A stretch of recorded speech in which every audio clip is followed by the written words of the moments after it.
Morning everyone, and welcome back to the Runpreneur vlog, where we discuss all things entrepreneurship and running.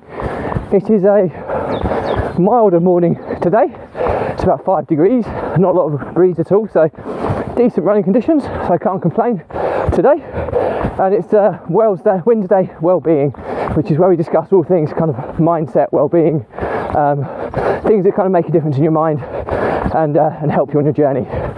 So and today's topic is I'm going to talk to you about the money mindset in Rich Dad, Poor Dad, which is a book. So as always, if you like this episode, please give it a like and a subscribe, and let's get started.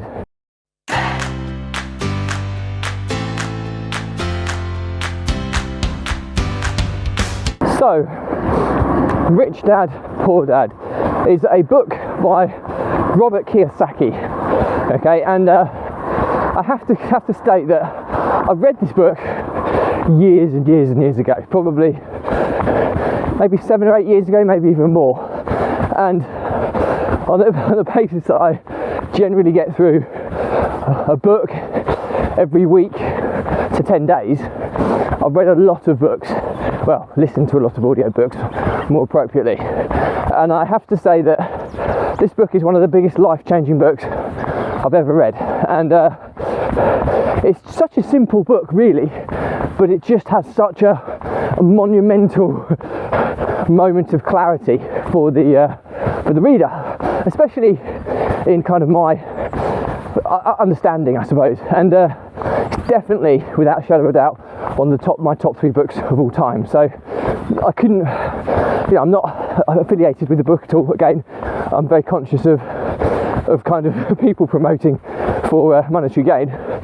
I'm promoting this just because of what it's given me personally and my personal experience from reading it. And it's a book basically about money mindset, really. It's understanding how money really works. And there's so many books on this topic, and so many great books on this topic. I've read many. However, this one just seems to be able to simplify the whole kind of process that anybody can understand it.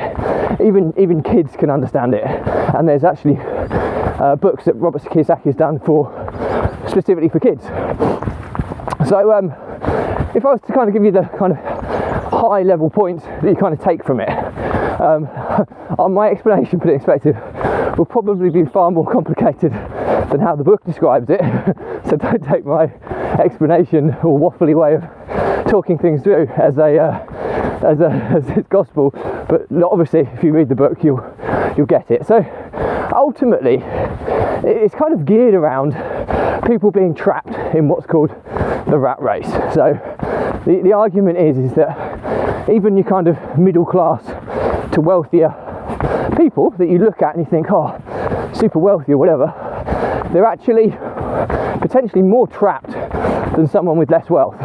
Because the argument is that people spend what they earn, and they earn this money. They might be on big salaries, but the cost of their lifestyle is directly proportionate to the amount they earn. So, and a prime example of this is that I used to work in medical sales back in the corporate world for a year before I broke into entrepreneurship in my very early 20s, and I just remember this moment where we took a surgeon. He was a cardiothoracic surgeon, so he works on kind of the heart and the lungs. A surgeon, top of his game. He worked in Papworth, which is renowned as one of the top performing kind of cardiac centres in the world. So he was absolutely at the top of his game, earning big salary. I wouldn't want to guess what he earned, but he'd be on an extremely good wage, certainly well in excess of 6 figures, high 6 figures, especially when he does that kind of private work as well. And I had to take him on a journey from Cambridge to Manchester once, and basically it was for an event that the company I was working for had sponsored, that he was kind of training on. So you get to spend quite a bit of time with surgeons, and most of them, I have to confess, have got massive egos, and fair, they think they're God, but in actual truth be told, fair play, because they are the closest thing to God when they have life in their hands every day, literally. So I have the utmost respect for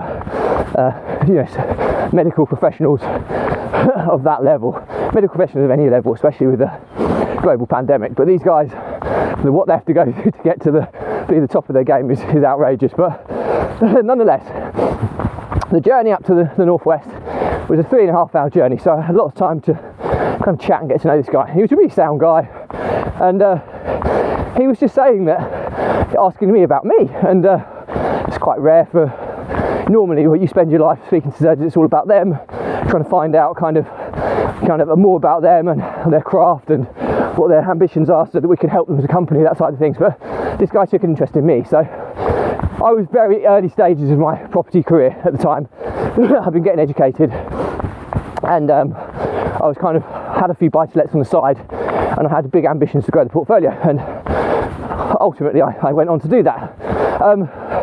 But interestingly, this guy was saying, look, I'm trapped.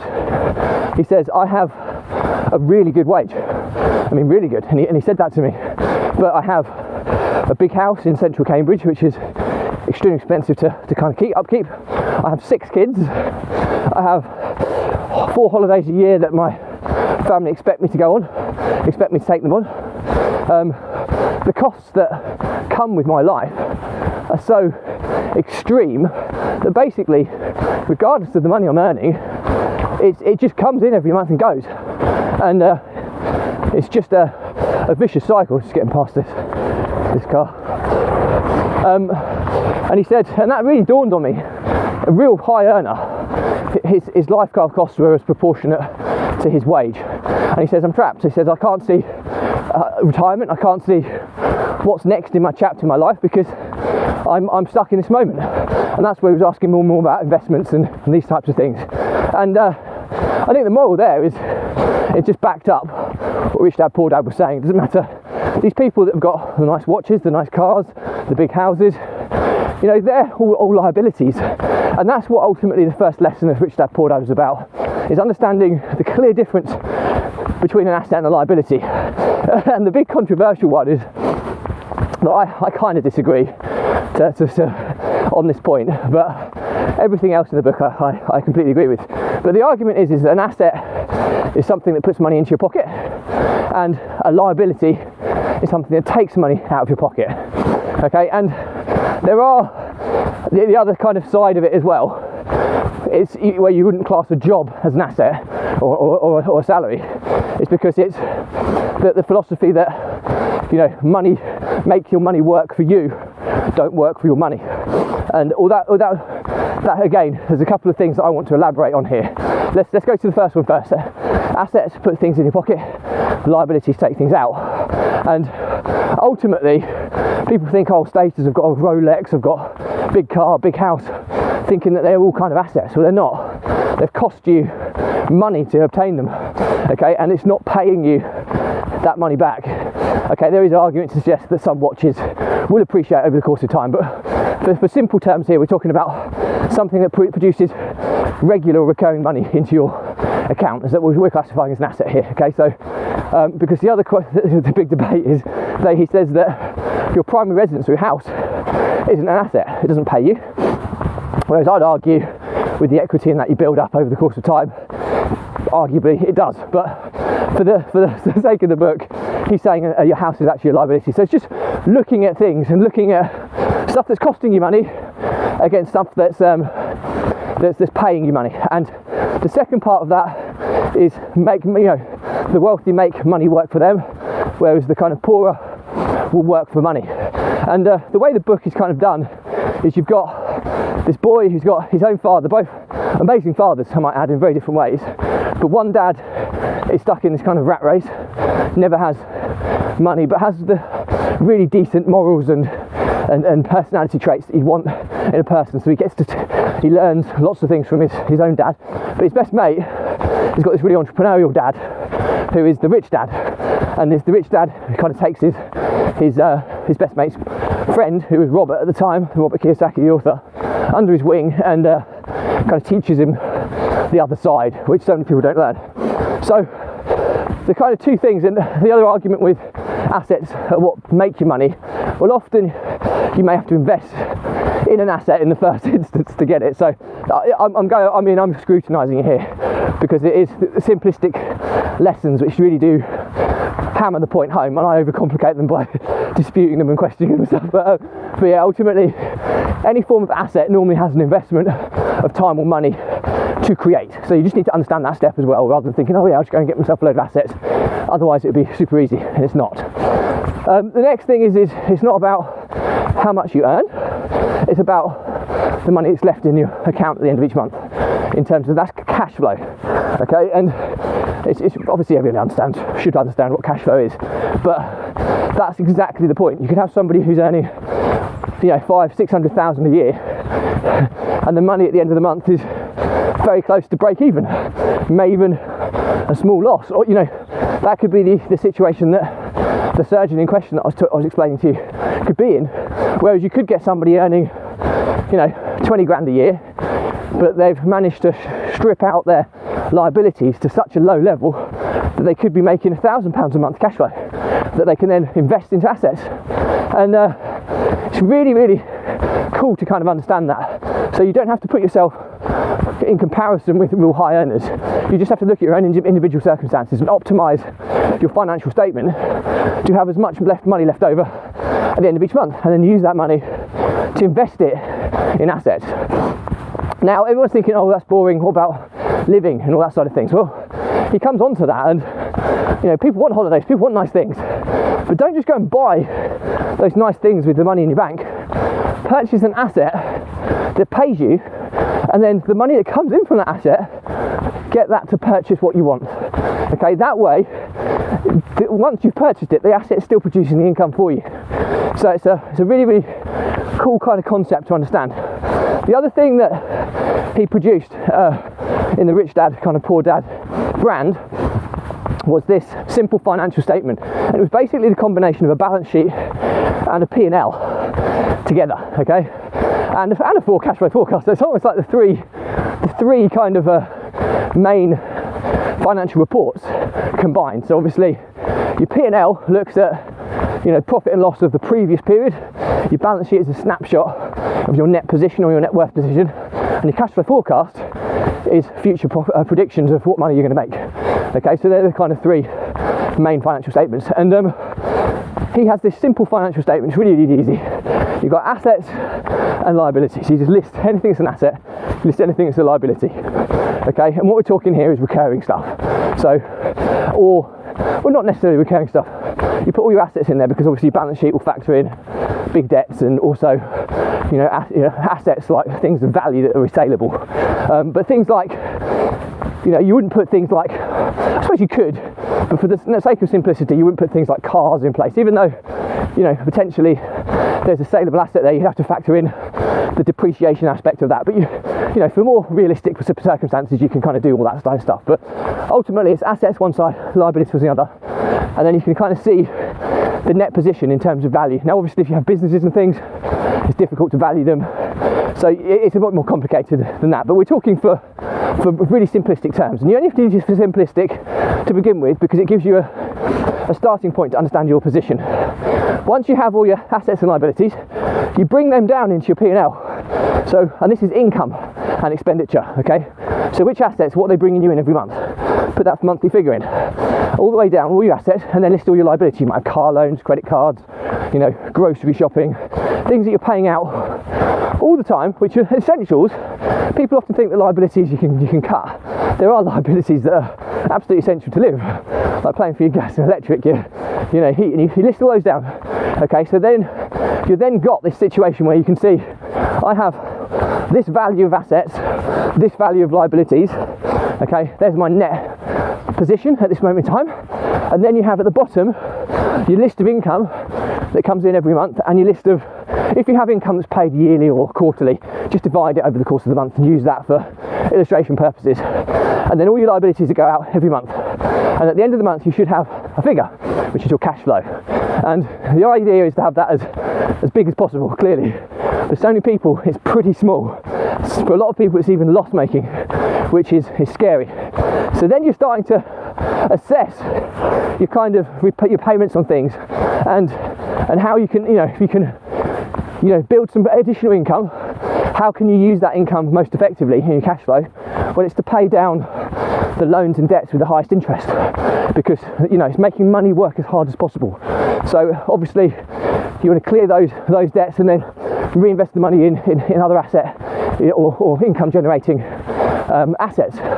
So I know I've probably confused it a little bit there, but if you want to try this stuff out, it's explained in Rich Dad Poor Dad, but there's also a game called Cashflow under the Rich Dad Poor Dad. It's a board game. You can also get it for free, I believe, online, where you can play with your kids even, or your wife or whoever, on a web-based platform.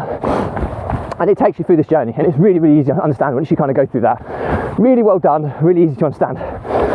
But the concept are the three kind of main key points are, as always, assets make you money, liabilities cost you money. It's not about what you earn, it's about what's left in the bank at the end of the month. And I can't remember what the last one was, to be honest with you. I've been talking so long, it'll come to me in a second. But it'll be something around the financial statement, maybe. That's what I was talking to you about. But understanding that layout and then applying it to your personal situation gives you that clarity and focus that enables you to kind of go to the next kind of level. So I cannot say highly enough how good that book is. Some people may hate it, some people might find it a bit cheesy, but the underlying lessons that you get from it and how they're delivered in the most simplistic way is absolutely game changing, and it's definitely in the top 3, possibly number 1 of the most influential books I've ever read. And I've read some absolute crackers over the years, but this one is certainly, in terms of how it influenced my life, it kind of creates that eureka moment. It's definitely up there. So that's pretty much it for me today. As always, if you have any questions on this stuff, drop me a comment. I'll respond to everyone. If it's a bigger question, I'll still reply, but I'll do a separate vlog episode and I'll tag you in. If this is relevant to you, no drama, just unfollow me and it'll stop cluttering up your social feeds. You don't have to unfriend me, but unfollowing me should stop you getting notified of irrelevant content. But before you do that, please check out the Runpreneur YouTube channel, as I cover a different topic on each day of the week. And just because today's may be relevant to you, tomorrow or the day after might be super relevant. So do check out the Runpreneur YouTube channel, and it's all sorted nice and neatly by playlist. Also check out the link in my bio, which will take you to the YouTube channel, but also share my free resources that accompany the vlog. The first one being my 70-step process to repurposing, reformatting and optimising your social media content across all platforms. So if you want to be more of an influencer, put more content out there on a regular basis, and you don't want to take over your life, check out that checklist, because that's what I go through every single day with my vlog. And if you're seeing my vlog, clearly it works. So that's pretty much it. All that's left to say is that the blog was set up to help entrepreneurs and business owners overcome the emotions of stress, overwhelm and anxiety by using exercise, or in my case running, as a release mechanism to relieve those stresses on a daily basis, weekly basis, however frequent you do it, to kind of ensure that you keep control, you remain in a clarity of mind, and that you can process the pressures and stresses, put plans into place and move on to bigger and better things. The people that do that will thrive and will progress on to bigger and better things. The ones that don't have this release mechanism, the stress just builds, and then it builds, and then it turns to overwhelm.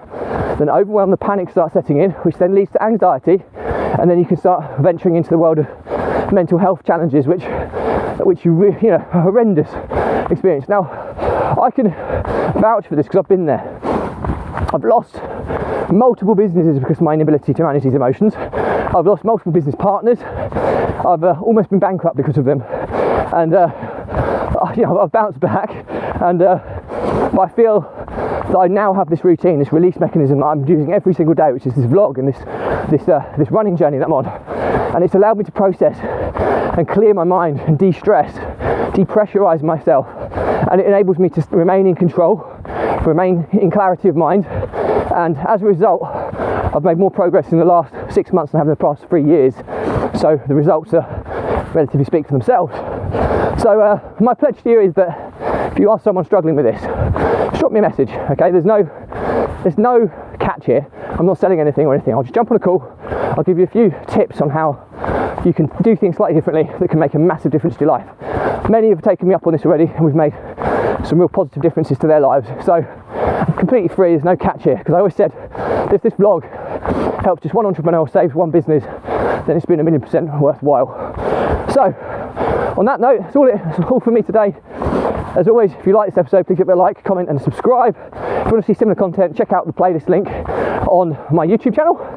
And all that's left to say is stay positive, stay happy, and I'll see you tomorrow. Bye.